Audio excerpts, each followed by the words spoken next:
40s it was still the gentleman's agreement thing. It wasn't until really the 60s that Judaism came out of the confined realm and got out and able to express itself however it wanted to. So that's a bit of history that may help understand where we come from. Could you clarify what you mean by gentleman's agreement, like an unspoken? That was a book, a popular book in the 40s. It was about a community which had a no Jews allowed understanding and the struggle about that. It's a great movie too with Gregory Peck. Okay. It's funny because when you were talking earlier, I was thinking about like some of my first thoughts about Judaism as a kid was looking at Abraham Joshua Heschel, Marching of Dogs, because I grew up in Atlanta, so we all learned about Martin Luther King, and the Jews of Atlanta were so proud of the support for the civil rights movement from the Jewish community. And so it's really interesting that like my first idea of Jewish activism was from a young age. It wasn't from the gentleman's agreement. You know that every year the Sixth and I Synagogue has a joint service observing Heschel's Yahrzeit and King's birthday. That's great. We do something here also, do we? Yeah. Next question. I've never belonged to a synagogue ever, and part of the reason maybe because I don't have any kids. I never went to Sunday school, that whole bar mitzvah route. But I have a friend, a very good friend, who's an executive director of a local synagogue, conservative synagogue, and all I hear is about how young millennials are not joining anything. They just don't join things anymore, and it made me feel, and it makes her feel, I guess, like synagogues are sort of falling apart. They're trying to figure out how to keep the synagogue going and what they need to do to keep people interested. But if people are like you guys, I mean. Well, I want to comment on that because I've been a member here for a really long time and have seen kind of an evolution, and it's really wonderful to see. And I think a lot of it that attracts the younger people are the programs outside of the religious services. And a lot of the social activism and a lot of the classes, and you could come and do yoga here or meditate, and it's making it a whole community as opposed to just somewhere to go for religious observances. Yeah, I think they're going that direction. If I may interject, so I work in museum membership, and we're of course facing the same problem in the museum field of people refusing to join. And I find that it's twofold. Is first of all that if you look at all of the restaurants that are successful right now with millennials, it's because they're selling an experience. And the more experiential you can make your organization, the better return you're going to get. And a lot of millennials, I mean, I know in college, recently graduated, we don't have a lot of money, but at the same time, we spend a lot of money on certain things that make us happy. And if you almost market it differently, if you allow people to pay their membership dues on a monthly basis, or for it to include some sort of social component, I find that that's very attractive in this community. It's like on Airbnb, you can look for a place or an airfare or an experience. Yeah. And I, again, as somebody who's didn't think I would be in this community, one of the reasons was the membership model isn't appealing to millennials. A yearly membership model. And I want an experience. I want a community. I want a home. You want to pay as you go. Right. I want to pay as I go, and I want to know that I'm getting the most out of what I'm spending my $4 whole on, right? How do you pay a rabbi with that kind of membership? Which is the question, which is the tension that is the reckoning that the model is going to have to come to. Is how do we afford to do and to, because you pay what you get for, right? But if no millennials can afford this, right? It's just this. I'm fascinated to see where it'll go. But the funny thing about this congregation is the dues that we pay are not paying for the rabbis. I mean, they're so small, but it's something. Right. It's something to make. It makes her feel like she belongs, and it starts her on a path to eventually future giving. To future giving. Maybe an annual crowdfunding campaign for the rabbi's salary. Send me to Addis, right? It's an older Jewish community, established Jewish community that's been here for so long, that's sort of loving this, and they're supporting it. they're paying more to support. Mm-hmm. But And we one day that will be us. That's the goal, Yeah, right? yeah. It's like one day I can't start off giving $3,000 Right. a year because I don't make $3,000 a year. And they get But less one when day. they join themselves. True. Right, yeah. Either so,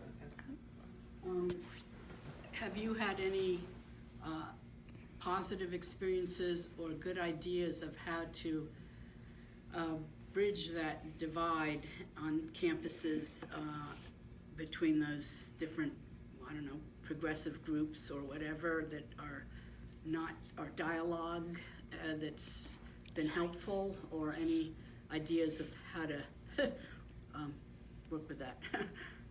Yeah, absolutely. I mean, my perspective will only kind of be from the Israel side perspective of things, but like, I don't know if you want to from your personal Yeah. experience of doing that, and I Well, can kind of I'm going to jump on it steal after. a term that I learned from the David Project of relational advocacy. This idea that like totally changed how I looked at activism, but you know, coming at this like mutuality, right? Saying if I'm a Jew and I want allies as a Jew, because anti-Semitism is up 89% between, was it 2014 and 2017? Quote the ADL, not me. That's a very frightening statistic as a Jew on campus. So my goal is like, okay, how do I get people not to be anti-Semitic?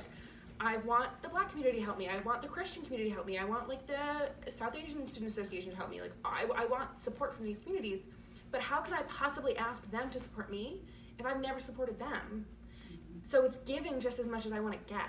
And that's something that was like a very rude awakening when we had an incident on our campus, and I was literally like cold emailing all these groups that I felt like, shoot, I should have had a relationship. I should have already been getting coffee with these people. I should have put a face to the name long before there was an issue, so that when there was an issue, I could say like, look what happened. My heart is hurting. Help me, show that you care. And I do the same for you. And we've fostered this relationship that exists outside of crisis. And it's hard work. It's not easy work. It's literally the whole premise of the David Project is figuring this out. It's mostly around Israel, but it's a universal message, I think. And you talked about in the history too, that Jews were discriminated against, not allowed to buy houses, rent houses, the same way other groups now feel very much, not allowed to go to colleges and things like that. It's the highest tagline, my people were immigrants too. It's the same thing. Yeah. I think that there's a sometimes misconception, like the phrase like campus is burning, that everything is all bad when it comes to being Jewish or being somebody who cares about Israel on campus, and that's not the case. Bad things do happen, and anti-Semitism is up, and there are people who are dedicating their time to demonizing Israel, but for the most part, the average Jewish student is having an amazing positive experience on campus, and it's probably the best time ever to be a Jewish student on campus. There's so many free opportunities to do internships and travel to Israel and learn and study and get involved, and there's a Hillel house and you can go and do yoga like you were describing earlier, like what the things that are happening here in this synagogue, like they're all happening on campus. It's great. But there are these things that are happening, and that work that needs to happen proactively does happen in places, and we see communities coming together across campuses across the U.S. Where there are events and dialogue groups and annual initiatives, and every year we're going to do a Shabbat dinner that brings together the LGBT community and the Jewish community, or we're going to do a Seder that brings together the immigrant community and the Jewish community, or we're going to do a movie screening once a semester with the Christian community and explore connections and common ground, fostering and doing those positive actions, so that one, you can hopefully prevent things from happening in the future, but if and when they do happen, that you have friends and allies to call upon, people that you know. Like 97% positive, just to put that out there. Thank you for making sure that was mentioned, because it is good. It's all good. Yeah. Any other questions from the group? Sure. This might bounce it a little bit around, but I'm thinking about your comments about Israel and about To a certain degree, generational divide. Growing up, I went to a religious congregation, a Reformed congregation, and I think that for Jews of perhaps a generation older than mine, there was an implicit understanding that an association with Israel and an investment in Israel was a requisite to Jewish identity and Jewish practice, and there wasn't really a conversation to be had because it was assumed, and also because the example that Israel was setting wasn't as challenging to those Jews as I think it's become. And among my own generation, I'm 29, I think my experience is that I'm seeing a lot of Jews saying, I am Jewish, I love the idea of what Israel could be, I am completely disconnected from the reality of what I see Israel to be, and I want to be able to be an activist and a Jew and not have Israel come into the equation for me. I want to be able to I don't want to have my Judaism be predicated on Zionism, and I don't want to have to prove bona fides in one direction or the other to have a Jewish identity and to be an activist. And so I'm wondering about how maybe either how Jewish spaces can speak to not anti-Zionist but maybe non-Zionist Jews, or Jews whose Zionism is not political but is cultural or is historical but isn't necessarily based in the statehood of Israel but in the peoplehood of Israel, and how activist spaces can make room for Jews without demanding a position on Israel one way or the other.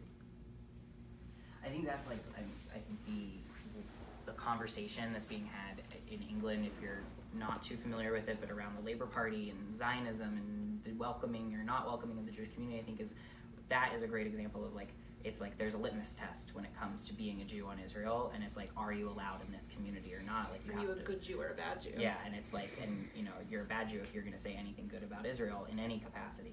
And I think that it's like that is where a lot of the progressive spaces could be going in the United States of what's happening right now in England. And I think that there's, I don't know the answer to that. It is a great question of like, how do you help somebody see that when you say, oh, you're Jewish, what's your answer, what's your thought on Israel? Like, that is not acceptable. Like, you cannot place that on somebody.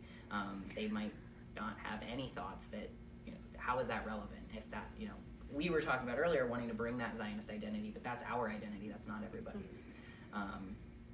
On the other side of that, how can the Jewish spaces do that?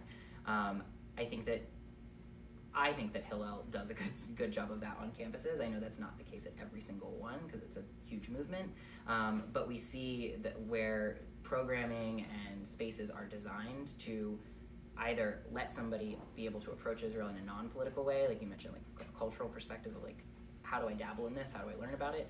Or it's just that I'm just here to have a community, have a space, maybe have somewhere to go for a Shabbat meal or services, or just literally to sit and do my homework and be on my own.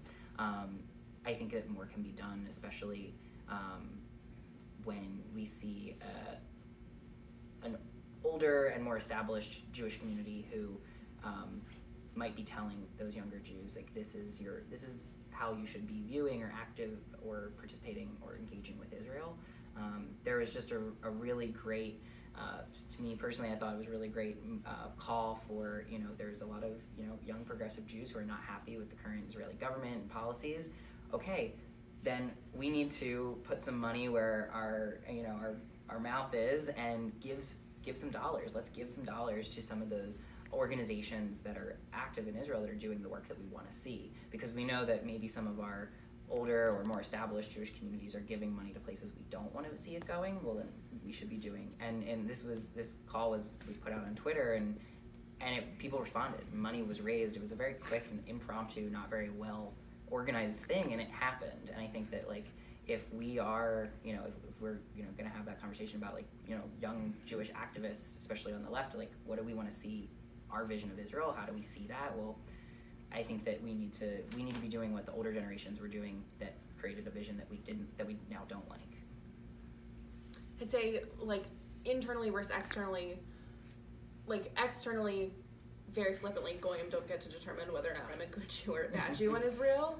I get to guilt myself into feeling like a bad Jew because I just chose to eat bacon. Like, so I don't know how to recover from that. Just an example. Not that that's ever happened, of course, but it's not for us to determine. But it's hard. It's like not easy, and I get pushback all day, every day from people who don't get it and who don't understand that I'm not Bibi Netanyahu. Like I'm not Netanyahu. I'm not the government. I'm not the one making any decisions. There's more to Israel than like what I think is frankly some bullshit policies that would discriminate against me if I were an Israeli, like that I would be discriminated against. I'm more, there's more to Israel than the government, and trying to push that narrative is freaking exhausting, but necessary work. Internally, I do think Hillel does a great job. I'm sure there are people who disagree because we're Jewish, 2 Jews, 3 opinions, but I think, like, I know friends who participate in Hillel activities who are anti-Zionist, who are non-Zionist, who are very pro-Zionist.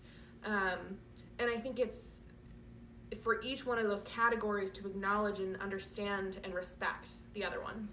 Because we all have the same goal at the end of the day, right? Like to be Jewish and to be safe as Jews and to like appreciate Jewish identity. And recognizing that all of those ways to do that are valid. And that's internal work, like personal internal work. And it's not easy. I don't like hearing some of my good friends like do nothing but criticize Israel. Like that doesn't feel good to me. But I recognize that that's their truth and I can tell them my truths. I don't know if that answers your question at all, but like it's hard work and it's exhausting. So I don't know the answers, to be honest. Well, you have to. I mean, from my context, is that you have to show up and be in the room and have a voice. And I mean that's part of what when we work with youth, what we have to say you have to express yourself. You have to have a voice. If you're not there in the room, it's easy in these situations of tension to back away or to not speak up when someone is speaking out in a way that, and you just have to know you have to go to the meeting where progressives are putting together their chart of priorities and call the question of, do we disagree with Israel or do we disagree with the Israeli government? Do we disagree with, where are we drawing the lines? And it's not Jews, it's not the Israeli people, because so you kind of have to, but you have to be in the room to ask those questions. And for a lot of Jews, they're fleeing from those rooms and trying to avoid those conversations and trying to pick up the sign and protest without bringing that part of their identity to the protest, and but that's only making things worse for everyone. So I think outside of a college campus, since I can't really speak to what's going on in college campuses, what's important for us all is to be in the room, to come and have the conversation. I think that's a perfect note on which to end. We are all in the room tonight. Thank you so much for coming. We have snacks.